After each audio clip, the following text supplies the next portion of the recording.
Is there anybody else who wishes to speak this evening at Community Forum? Please come forward, state your name and address for the record.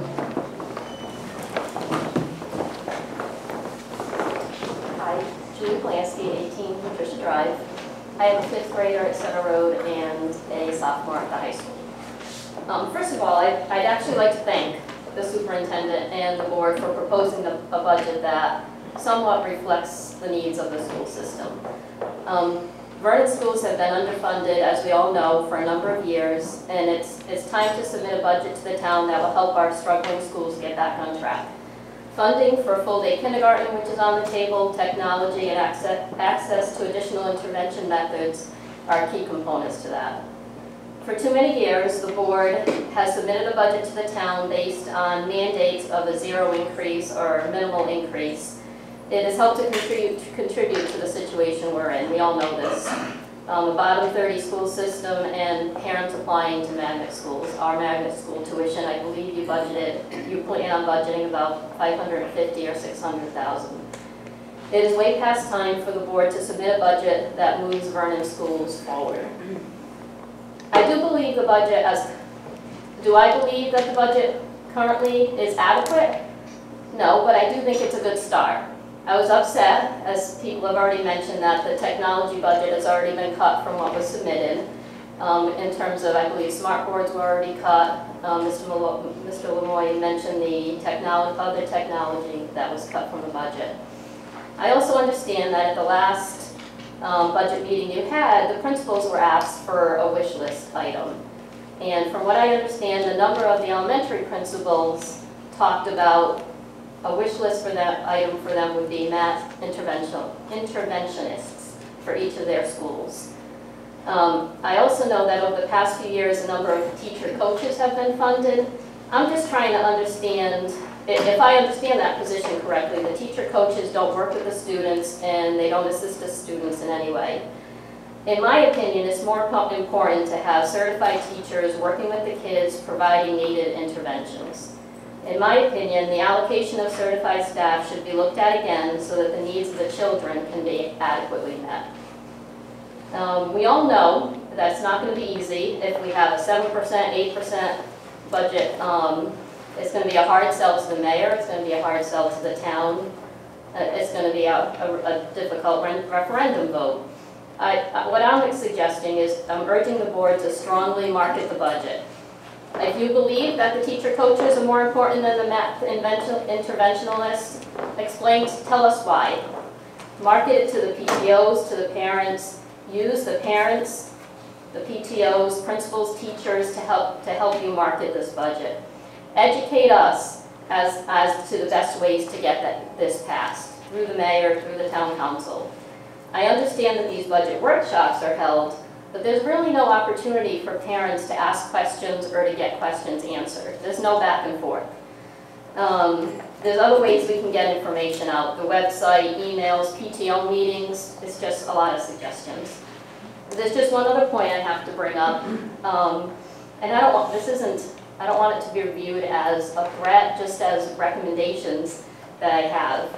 For the past 2 months, I've actually been going through the process of researching and applying to the magnet schools for my 5th grade son. Now, I have a number of reasons why I'm doing that. I've attended magnet school fairs, I've attended open houses, I've had private tours of the 2 schools that we've narrowed it down to. I've talked to their principals, their special ed teachers, their interventionists, and their students. The magnet schools, I was surprised, honestly, because I've always been a strong advocate, public school all the way. They're extremely good at marketing their schools. They are very proud of the schools, they're passionate about their schools, and they're great at spreading that word and advertising. There's been countless opportunities for my family to view these schools and see what they have to offer. I'm not saying that Vernon schools do not have a lot to offer, but I believe that you are actually losing a lot of families to the magnet schools before you even start the process of trying to keep these parents. As of now, I actually have absolutely no information on VCMS as to what it has to offer for my son next year when he goes into 6th grade. I have a ton of information from the magnet schools. Many parents are being sold on the magnet schools before they even have the opportunity to view or learn about the Vernon schools. This applies to students entering kindergarten, middle, and high school. I know from experience that Rockville High School has an award-winning marching band, an exceptional creative writing program, a state champion softball team. I'm just urging the board and administration to market the schools at the same time as the magnet schools do. Tell us parents why we should keep our children in the Vernon public school system and provide the opportunity for us to view and learn about the schools earlier in the school year, prior to the spring when typically, I believe, open houses are held. Thank you. Thank you. Is there anybody else who wishes to speak this evening at Community Forum? Please come forward, state your name and address for the record.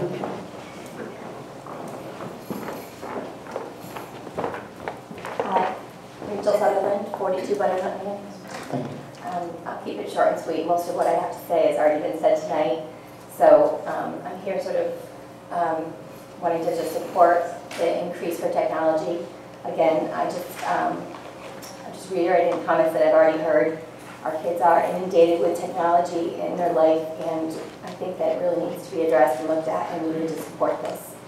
As parents have alluded to, the magnet schools, they are after our children, and I myself included have been to magnet schools and considering where I'm going to send my son next year as well, and my daughter potentially.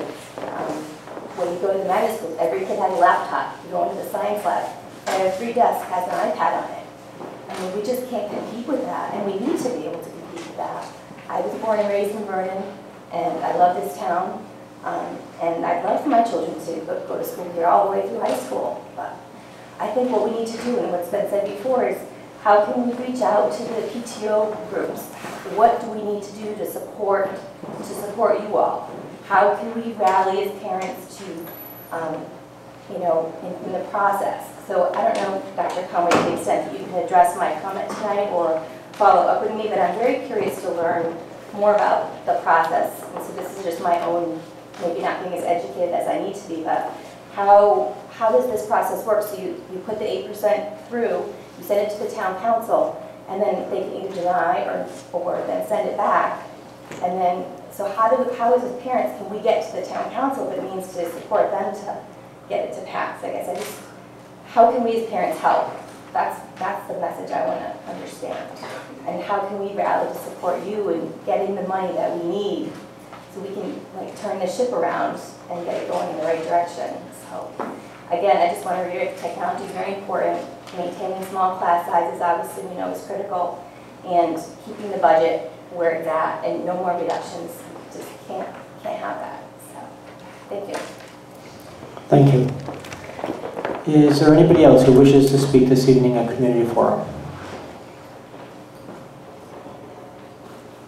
Seeing no hands, I'm going to declare Community Forum closed, and we're going to move into the business at hand. Dr. Conway did hand out some additional handouts this evening.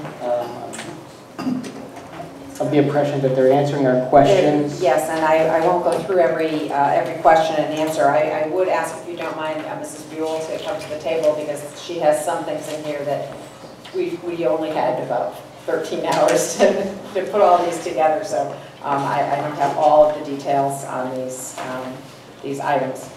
And the first question was asked by a board member: the total number of students identified with special needs who have an IEP, so not those who are in the SRBI process, but who already have an IEP, and what resources. So, Mrs. Buell, if you just explain the table and your numbers here very briefly, please. Sure. What I did is I looked at, if you look at the column number of students, that might be the place to look. In the Vernon Public Schools, there are 472 students being serviced in the public schools.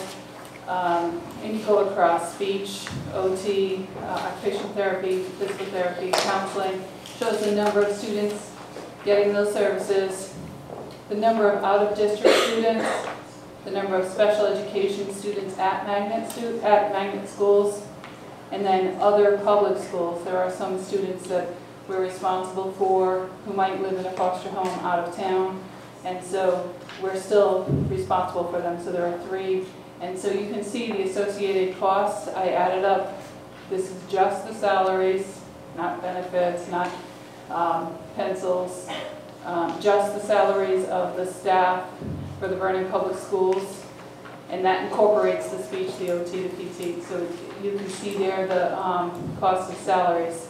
So then if you move down, total salary cost for Vernon Public Schools special ed staff, you can see that 7 million number of students, 472. So per pupil cost for in-district programs. So I just divided. That's as simple as it is. It's, you know, it's not that simple, but if everything was equal and every child was equal, got exactly the same service, that's what it would be. And I did exactly the same thing with the out-of-district. If all students out-of-district got exactly the same services, the per pupil cost is listed there. Just for your information, for the 2012-13 school year, the per pupil expenditure, the amount that the Vernon Public Schools is responsible to pay, or what our average is per pupil based on the ED 001, is $13,895. That's what the state says it costs Vernon Public Schools to educate each child. And then when the question comes up about excess costs, there are certain special education costs that are reimbursable by the government, and we're responsible, we, the Vernon Public Schools, is responsible for the first 4.5 times per pupil cost.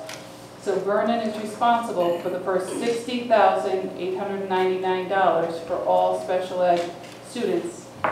If the cost of their programming goes over that, then we may request reimbursement through the excess cost grant. As you know, that's not always fully funded. So there's later documents in here that show you how we budgeted for the coming year. I budgeted at 65% reimbursement rate. So if we were to ask for everything over the 4.5 times per pupil, everything over, and we only get 65%, that's what you're going to see on, I think it's the very last page. Thank you, Mrs. Thank you.